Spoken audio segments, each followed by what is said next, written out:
So the first case is Clara, and this display of the PC software you see first. This is the first result display. And we have first some objective parameters displayed. So the axial length measurement here and the refraction values. And you can also add the subjective refraction values here. And furthermore, you have got the keratometry values at the last point here. And Clara is 6 years old and came to see me a few weeks ago. And it's really interesting how Clara came to me. Clara has an older sister, and this is Anna. And Anna has been in myopia control for several years and is currently wearing multifocal contact lenses. And a few weeks ago, Anna had a contact lens checkup, and Clara and her mother were with her. And I spoke directly to their mother, and we took a measurement on Clara. And this is a very important way to get myopia patients, because we actually want to have them with us even before the myopia onset. And this was successful in the case of Clara. And I can only give you the tip: talk to your myopic mothers as well as to the mothers of myopic children if there are any brothers or sisters, and take Myopia Master measurements. And if we look at the values here, we see in the refraction there is 0 diopters. So what do you think? It's perfect, right? And no, this is absolutely not perfect at all. 0 diopters at the age of 6 years is not normal at all. And at that age, we would expect a slight hyperopia. And this context here is a new definition, also by the International Institute of Myopia, and it's called pre-myopia.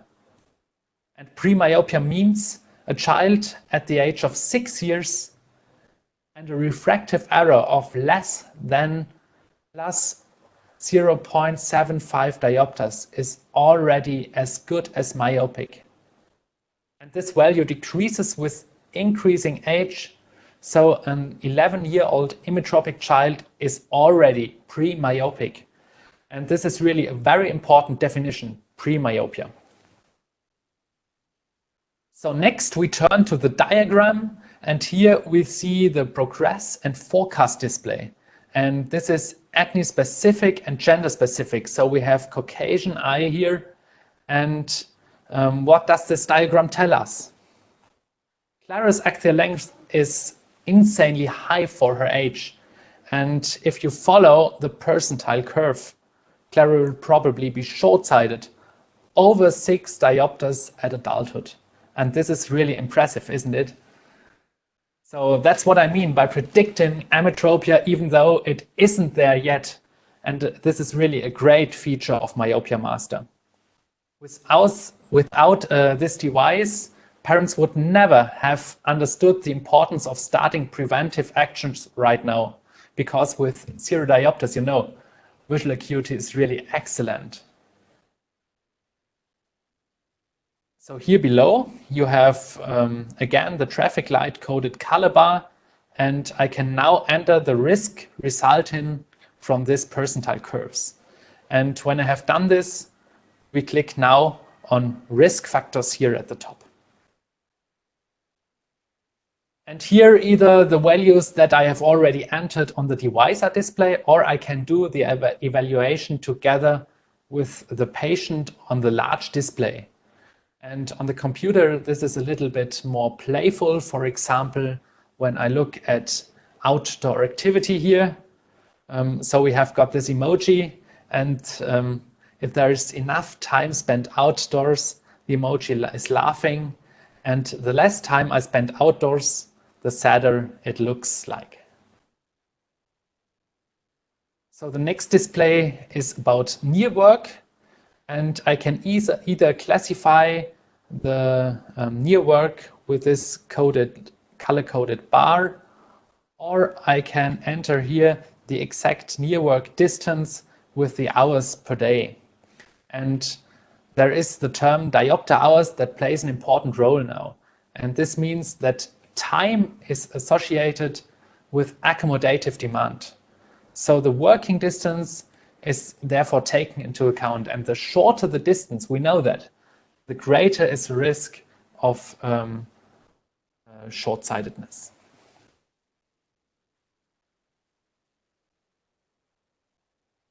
So, if you love more details, you can enter 3 different distances and hours.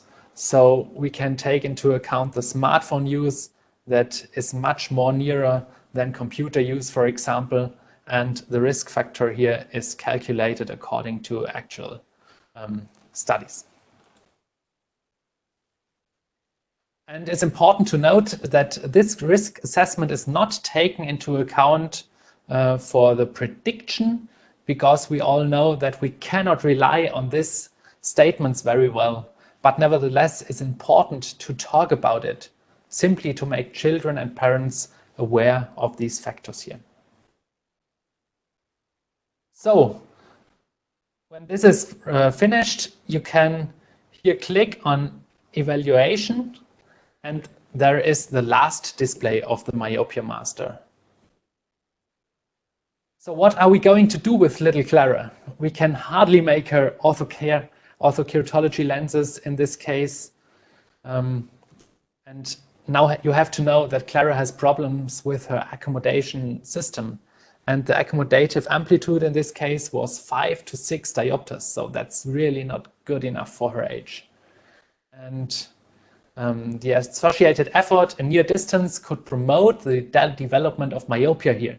And that's why we're going to give her a plus lens add to help with accommodation. Here we see progressive lenses. That's what we recommend here.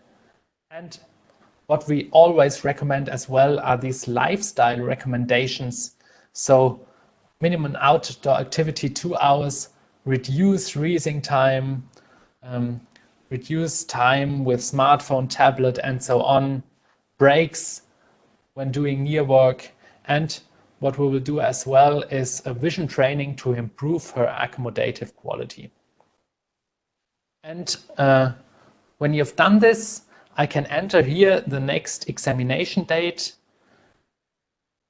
and can send the report per email. So we have looked here at the first features of the software, and I hope you like it so far. So I will show you the next case, and the next case is Lisa. Lisa is 20 years old, and she wears contact lenses with -1 diopters. And the objective refraction values on the Myopia Master are also in this magnitude, and as well as the subjective refraction values, non-cycloplegic refraction, which is -0.75 and -1 diopters. So it all fits, right? But you have to know that Lisa has various problems with her near and video work. So she's studying and had exams at that time. And every day she complained about headaches, fatigue, and eye pain. So let's look at the results in a little more detail. Even though the central corneal radii are steep here, refractive power of the cornea is therefore greater than in the normal eye. And the axial length of 22.3 millimeters does not really indicate myopia. And when I see such results, I became clairaudient, because in Lisa's case, after detailed examination in the binocular system and accommodation, a near work-induced transient myopia appeared. So this is a temporary functional myopia due to the high near workload during the examination period. And after various measurements, it is shown that the refraction was 0 diopters right and -0.25 diopters on the left eye. And this refractive power lead to a maximum visual acuity at distance. So Lisa is currently overcorrected due to an accommodative excess and a lack of accommodation. And this also explains the problems with near work. And this would be a typical case for the indication of cycloplegic refraction here. But nevertheless, such a case can be solved by measuring the three values: axial length, refraction, and keratometry in Myopia Master.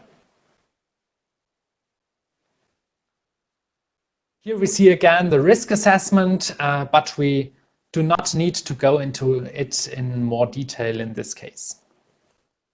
So what do we recommend in Lisa's case? The contact lenses or glasses should be weakened so that the visual system can relax better.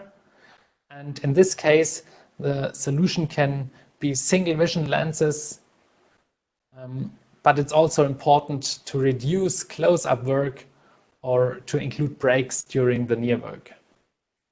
And what's very important is to start a visual training to improve disaccommodation and accommodation flexibility. That would also be very useful in such a case. Okay, and I have got a last case, and this is Marianne. And Marianne is 12 years old and is actually a typical myopia control case. He has about -2 diopters, and the prognosis for Marianne is that myopia will definitely increase. I've used here the percentile curve for Asian eyes to show you these curves again that were calculated by the well-known Brian Holton Vision Institute from a very, very large data set. So in a risk analysis, we also see that all factors indicate an increased risk of myopia. So we have 2 myopic parents, spent little time outdoors, so he's overweight as well. And also he does a lot of near work. So now we look at the treatment recommendations.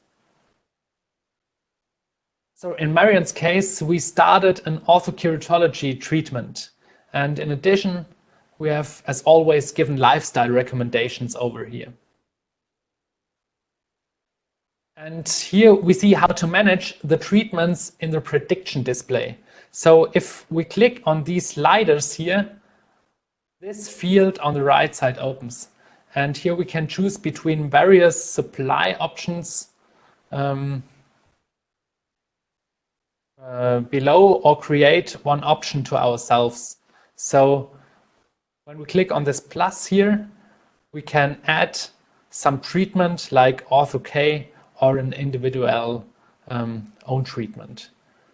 And we can enter here the start and the end date.